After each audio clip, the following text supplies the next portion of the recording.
Hello everybody, this is Howard the Teaser King coming to you with some more NCAA 2016 previews, two other conferences, the Big 12 and the PAC 12, pretty strong ones. Now I just did the SEC, and in the SEC most of the teams are under. Here you got most of the teams are being over. I gave you some stats like, who was it? What was it? Vanderbilt. Vanderbilt had an average score of last year of 15 points on offense and 21 defense was their average for 36. Here the lowest I have is probably I see a 51 with Colorado, and that's it. I mean, everybody's in the 70s, 60s, 70s. I got an 80 with Oregon and 76 with Baylor. So you can see the difference. And again, what you're looking for these explosive offenses to play weak defenses, and they're just going to go. And the beauty of the playoff, it's like Brexit, right? What's going to happen when the UK leaves the EU, right? And what's going to happen with Brexit?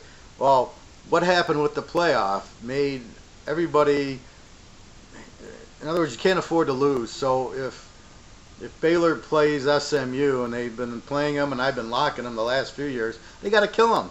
They can't like bring in their second team in the second half and win by 30. They got to win by 60. They got to win. They got to win by 60, and they're going to just keep pounding at them. And that's what the playoff is made. So Teaser King's going to take advantage of that. All right, again, going off of Lindy's guide as far as the ranking of the teams. I don't like some of these guides that kind of try to anticipate, well, they got a road game, so therefore in college nobody can win on the road, which is such bullshit. So therefore, because nobody can win on the road, Michigan State won at Michigan and at Ohio State last year, so that, I guess that's right. Nobody can win on the road. They just try to place the teams in the predicted finish based on the schedule, which I hate. It's so stupid. All right, let's get into the Big 12. First team, Oklahoma. Mayfield's back at quarterback.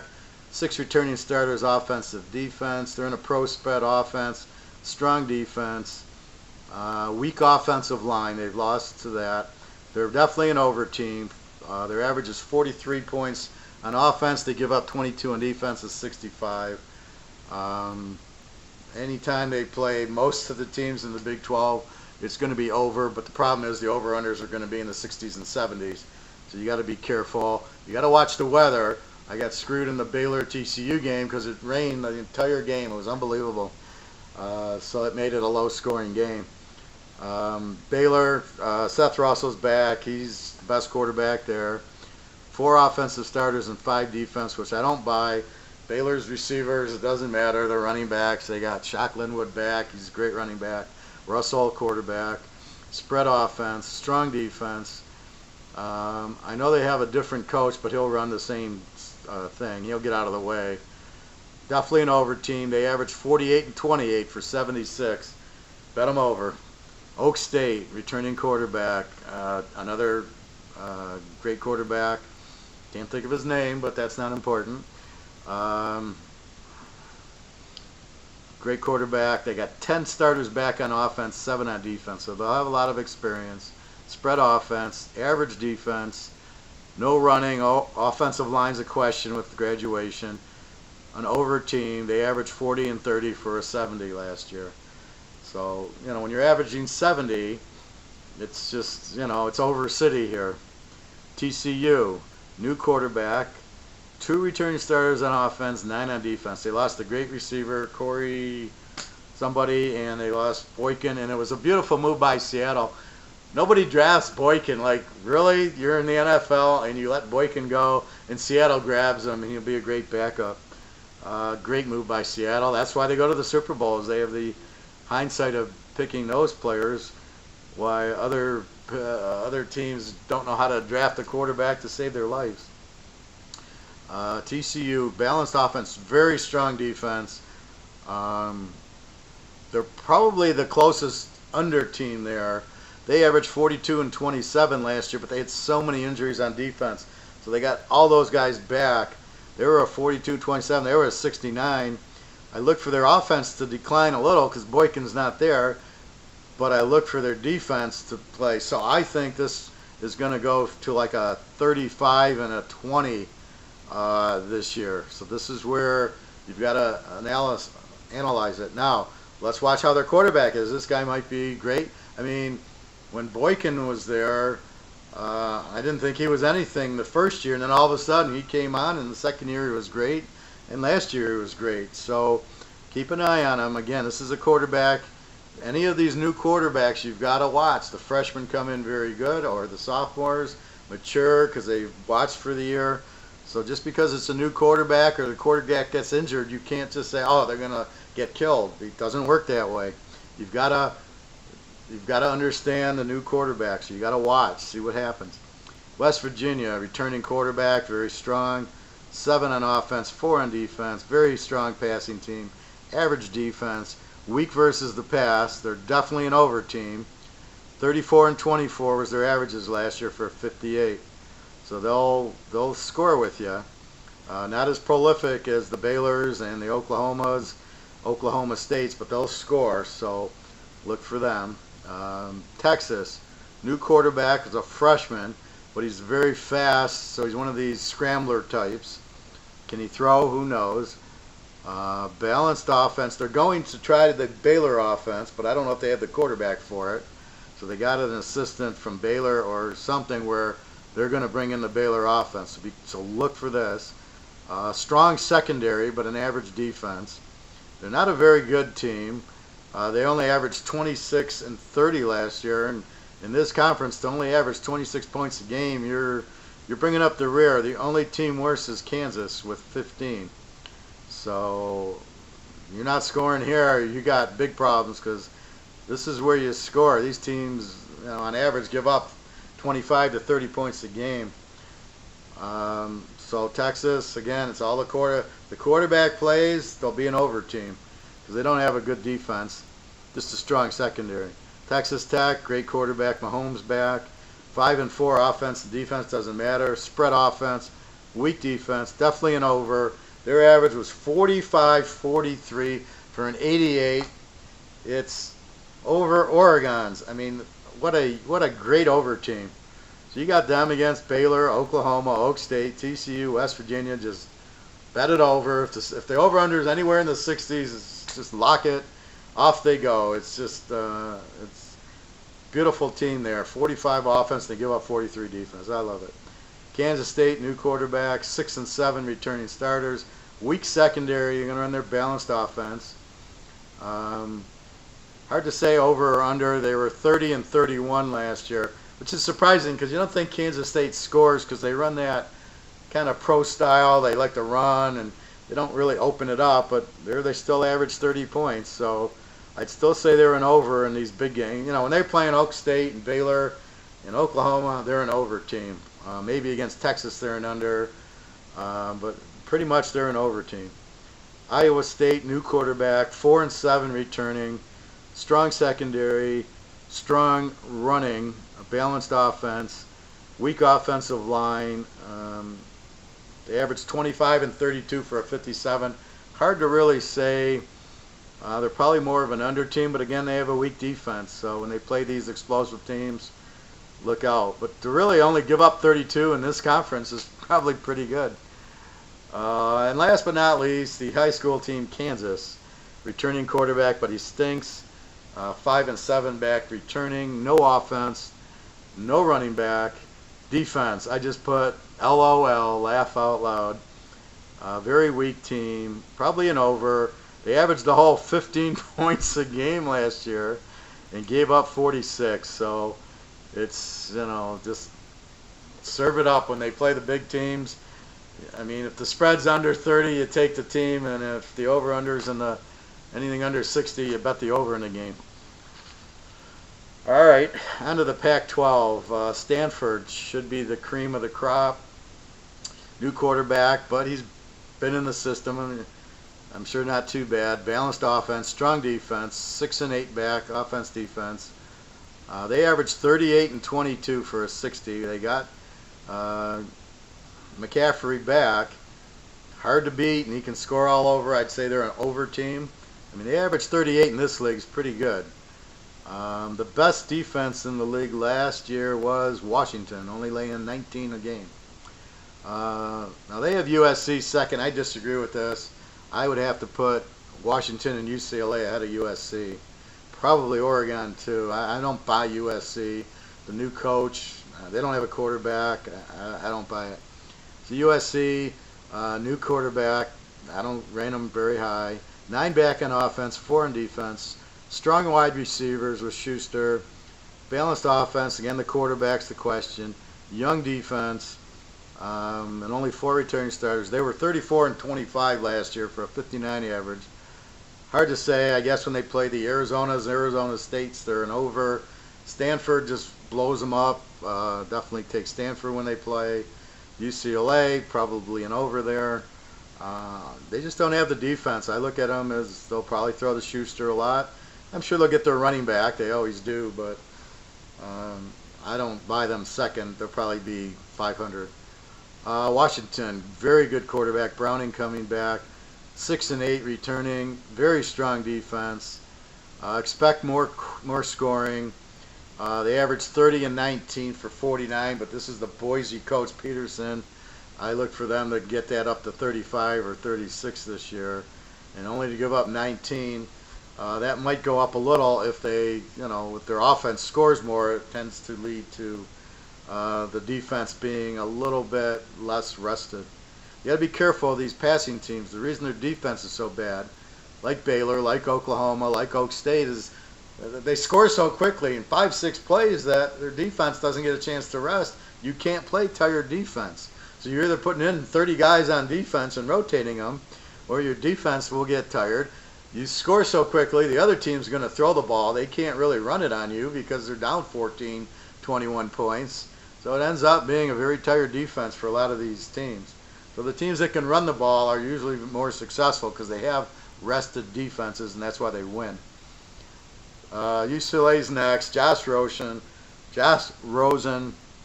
best quarterback in the league. 4-back offense, 8-back defense, balanced offense. Offensive line's going to be a question. New guys. Very strong defense, very strong secondary. They average 32-26 for a 58. I look for them I look for that 32 to go up. I look for them to be an over. They got A&M the first game. I look for that to be an over. Just, if it's a normal over-under. Rosen will light it up. Yeah, I know they lost some receivers, but they'll still be fine. Oregon. Now, when's the last time you've seen Oregon picked 5th in the conference? New quarterback, another Division II guy, 6 back on offense, 3 on defense. Strong offense, young defense, new O-line and D-line, so they're going to be a little shaky. They average 43 and 38 and 81. They're the over team. They're the overlord team. They're just love them over against just about anybody in the Pac-12 here. Washington State has the second best quarterback in there. I can't think of his name offhand. I'll think of it later probably. 8 back on offense, 6 on defense, spread offense. Great coach. Can't think of his name. From Texas Tech. Mike Leach. So I got something. Better defense. They're getting more into the system. They averaged only 31, 27, 58, which is surprising. They scored 31 when Oregon averaged 43 and Stanford averaged 38. UCLA was 32, so I'm surprised they didn't score more than those teams. And they gave up 27, so they're pretty much an over team, but be careful with it. Utah, new quarterback, junior college transfer. 5 and 8 back, offense, defense. New quarterback and wide receivers. Very strong defense, typical of Utah. 8 back on defense. They were a 30 and 22 for a 52. So here you got Oregon's a 43 and a 38, and here you got Utah's a 30 and 22. And Utah beat Oregon by 100 points last year, like 62 to 10 or something. Look for Oregon to probably play under games, especially with the new quarterback. They're going to run and play defense. So Definitely probably the 1 or 2 unders in the league. Arizona State, new quarterback, no experience, sophomore. Nobody's throwing a ball on Arizona State's roster at quarterback. 4 returning offense, 8 returning defense, strong running backs, weak quarterback, weak O-line, weak secondary. This team will be over city. Last year they were 34-34, 68. Graham, their coach, has always been a very good offensive mind. So I would look for them to still find a way to score, but they're going to give up a ton. A lot of turnovers probably is my guess. So when you got a lot of turnovers, the other team scores a lot. Arizona, Anu Solomon back, great quarterback, 8-5 back, spread offense, weak defense, 37-36. They're definitely an over team all the time. Cal, new quarterback, 6 wide receivers are gone. They have 4 returning offense, 5 on defense, young defense. They average 38 and 31 for a 69. They'll probably keep it up. Sonny Dykes is a very good offensive passing type of quarterback coach. So I don't think it'll be a thing. And you'll go, oh, that guy looks just like Jared Goff, who replaced him with. So his system is built for throwing the ball and scoring. Cal should score again this year. Colorado returning 7. He has a returning quarterback. I have him rated as a 7, but he's got injured. Hopefully he'll be back. They have 7-7 back offense and defense. Strong defense, weak run defense. A stronger defense. Nothing in the offense. They average 24, 27, 51. Just bet against them. And Oregon State, new quarterback transfer from Utah State. I didn't know they were the quarterback capital of the world. 6-4 returning. More running, weak and young defense. Definitely an under. They only scored 19 a game and let up 37. So again, matchups. Who's the weak team? Here, it's Kansas, it's Iowa State, it's Oregon State, it's Colorado. You find your strong teams, your Oklahoma, your Baylors, your TCUs, your Stanfords, Washington, UCLA. You look at the coach. You look at the quarterback. And that's so. Here's my strong play in the week. You bet you're strong. When strongs play each other, if they're explosive teams like in these two conferences, you just go over with it. Nobody's going to stop Baylor. Nobody's going to stop Oak State. Nobody stops TCU. West Virginia scores. Texas Tech, forget about it. Nobody scores there. Really what you want is Oregon playing Texas Tech. They both average in the 80s. I mean, that game would be great. But this is what you look at. So you're looking at the teams in the conference, and now you got the outer conference. This is why I'll teach you the MACs and the Conference USAs and the Sun Belts, because the first month you have these teams playing these out-of-conference weaker teams who want the paycheck, and what ends up happening is if you got the right matchup, they blow them out. It's a lock. Like I had Baylor against SMU last year and Mississippi State over Southern Miss, although Southern Miss was pretty good, but I had them the year prior too, and it's basically the playoff. The team can't lose. They're going to pound this other team. And as long as the matchup, they're a weak defensive team, fine. Now, here's what happened, right? Last year, Arkansas-Toledo. Toledo was not a bad team, and they beat Arkansas. So just because you go out of conference, it's got to be against a weak team. That's your lock. When they play stronger teams, you can't mess with that. You just can't go, oh, it's going to kill Toledo because they're in the MAC. They got players too. Ben Roethlisberger is in the NFL, one of the better quarterbacks. So you can't just look at the conference. You must look at the team. Anyway, www.teaserking.com. Please go to the site. Leave me emails. I got an email from a gentleman with some questions on another video. Excuse me. And so please feel free to ask questions, comments, what you like, what you don't like. I'm trying to keep them a little shorter. Definitely you can pause it and come back and refer to this. Now, as the season gets underway, these things change a little bit, and then as injuries happen, these things change. You got to be careful with offensive lineman injuries, quarterback injuries, and then when they replace the quarterback, Here's the new guy comes in, you know nothing about him, like Jameis Winston. All of a sudden he's there. You never heard of the guy. The Baylor quarterback, when Petty went into the pros, here comes Seth Russell. You don't know who he is. He's a superstar too. So you got to trust the system. You got to trust the coach. He's not bringing in bad quarterbacks. So in a system like Baylor, like Texas Tech, you just know the quarterback's a superstar, and off you go with them. All right, everybody. This is TEASERKING. Have a nice night and a couple more weeks for football.